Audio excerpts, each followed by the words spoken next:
Yo, what's going on, guys? Welcome back again to another video. Today I've got an absolute banger for you. I've caught this insane absolute killer of a trade on Euro AUD. I will put a screenshot of my entry, my MetaTrader entry on the screen so that you don't think I'm just bluffing here. And you know, we don't fake shit here. I'll put it all. And I'm going to show you now and break down this trade from the start till when I closed my position. And we caught so in this trade, I caught 144 pips. And on this one, we caught 173 pips. And we had 13 and 10 pip stop losses. We had such minimum risk, but very, very high reward. So this trade was a 1-to-10 risk reward ratio, and the other one was a 1-to, so we have a 1-to-10 and a 1-to-6. So let's not waste any more time and show you how and why I entered these trades. So watching Euro AUD from a higher time frame. Now notice here we were coming into this demand area, right? You can see how the market, how we have a demand area right here. And if I just drag that through right there. Now, why is this a demand area?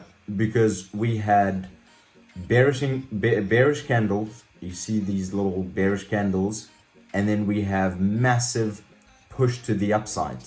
Now that tells us that the smart money and the banks likes to buy from this price. They like that price. It's a discounted price, and they like to buy a lot of positions and open a lot of position at that specific price. So now we've established our higher time frame demand area.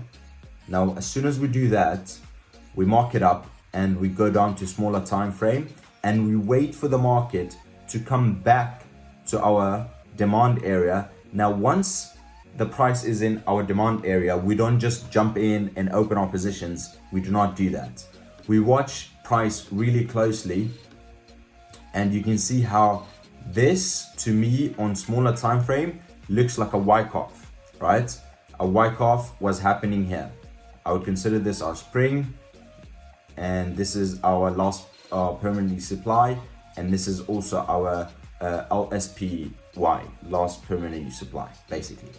So now after I've waited for this wick to form, after this wick has formed and the market broke structure to the upside, so I always mark my structure, and we can see here we have a break of structure, one here, and we also have another break of structure here. Once market broke structure to the upside, now I know that now the market has broken structure, and now most probably is going to head to the upside. So then what I do is I wait for the market to come back, right? To come back to that demand area. Now we have a demand area inside of a demand area. So I mark that order block and I drag it across. And what do we have here? The price flew, came back into our second demand area, and from there we had a reaction. We had a mini reaction, and then left an order block on even smaller time frame. You see how I'm going through each and every single time frame step by step. I don't just, you have to break your trading down to like step by step. You see I'm going with the overall direction on the higher time frame, right? My bias is based on the higher time frame, and then I break down the trade, the market, to its finest, and I go down to smaller time frame to find these details that you can't really see on higher time frame to get the best entry possible with the smallest and tightest stop losses. So then what happened is the market, after it left us our order block, we marked that up, and from there I just set a limit. I put a limit, a buy limit, and I set my stop loss as well, and I put an alert. The market flies up a bit, comes back into our order block. It gives me a bullish engulfing. Now, as soon as I see that bullish engulfing, now I know that, hey, buyers are in control, the market is ready to push up. And that's where I entered. I entered my first position on this order block right here. And then my second one, as soon as the market gave me that bullish engulfing, came back and retraced to another order block on even smaller time frames, such as the 5 minutes. See how we went from the daily and the 4 hour all the way down to 5 minutes to find out our best entry possible. If you just zoom that out, you can see how the market came back and wicked inside of our mini small time frame order block. As soon as that happened, I started loading it up and then I bought the market. And of course, the market absolutely started flying. So the reason why I closed here, not here, obviously you can never predict where the last point is. And once market broke this high, I closed one position. You can see how I have a position open, closed right there. Let me just make this smaller so you guys can see.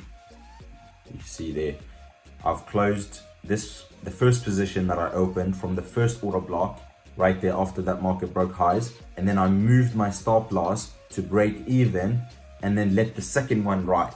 Now, once the market started slowing down here and started playing a little bit around, then I was like, all right, I'm closing.